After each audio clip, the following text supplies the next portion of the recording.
Good morning. Happy Monday. I hate Mondays. I'm just like Garfield. I think Mondays should be abolished. But if they have lasagna, we're okay with that. I just got back from the garage. Every so often, more often than usual, I like to take the car in to have an oil change before I head down to New York. It's a 6-hour drive there and a 6-hour drive back, and I want to make sure that the car is in tip-top shape. So I'm planning to go on Thursday, spend the last couple of days of Chag with my husband. So I figured, okay, let me take the car in today. The kids will be off school later in the week, and let me get it out of the way now. So I asked the guy to, make sure it's highway worthy because I really don't want to be stuck on the highway somewhere with a problem. It's not my car. This car belongs to my neighbor. It's a 1996 Chevy Lumina van. The kids call it the spaceship. I call it the Muncie Mobile. My neighbor's been very kind in allowing me to drive it and borrow it for these past few months. So they checked it out, and then they told me that the heater core, whatever that is leaking. Apparently there's antifreeze that's leaking from the heater down to the engine or something, and apparently this is a problem. They told me I'm not allowed to drive the car with the kids in it. I said, well, can't you just fix it now? I asked them how much it was when they'd pick me back up off the floor and with the smelling salts and everything. They told me they can't fix it now, but if I bring it in Wednesday morning, they can fix it Wednesday. It should be safe for me to drive on Thursday. Now, I appreciate very much that my neighbor has allowed me to drive his vehicle. I do. It's been a godsend, because if I had to rent a car every time I was driving down to New York, the cost would be in the thousands. The hard thing is that now I have to, shell out more money. My neighbor is a saint. He's really, allowing me to have this car, and for me to ask him, well, it's your car, you pay for it. It's not really fair, is it?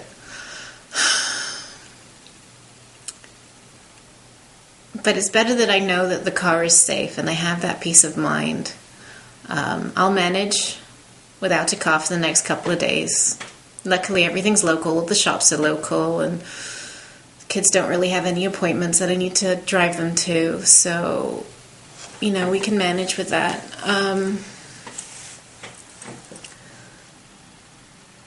It's just frustrating. I have a darn good car in the garage in Muncie, my Town and Country that we got last year when my lease on my other van ran out up here, and we got a good deal down there. And they won't let me drive it in the country. It's so frustrating that I have all these car issues, and I have a good, solid, up-to-date, top-of-the-line, fully loaded Town and Country.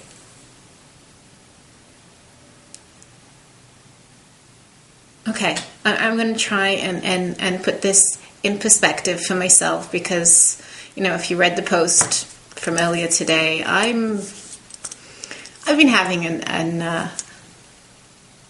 I've been having a few days of, how shall we put it?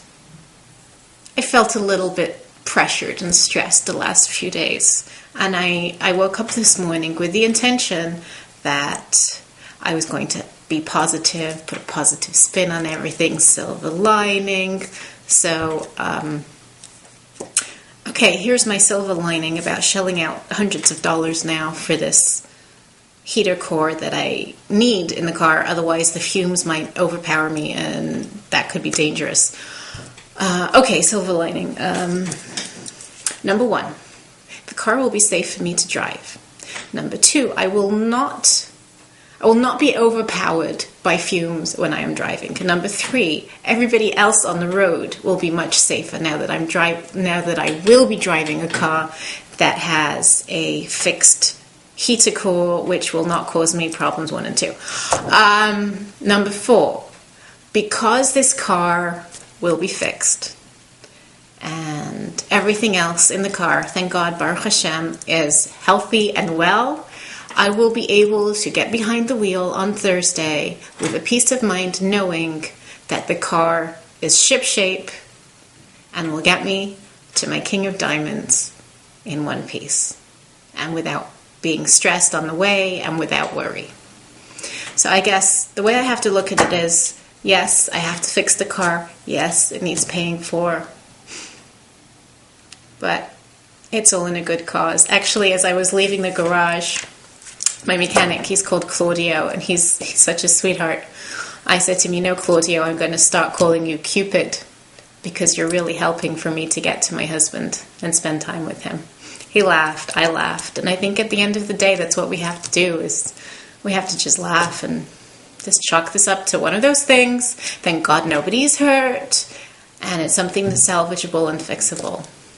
Anyway, let me just take this time to wish you all a Chag Chanukah Sameach, a happy festival of lights, a happy Hanukkah, Chag Urim Sameach, and don't eat too many donuts, don't eat too many latkes, but enjoy yourselves all the same. Take care.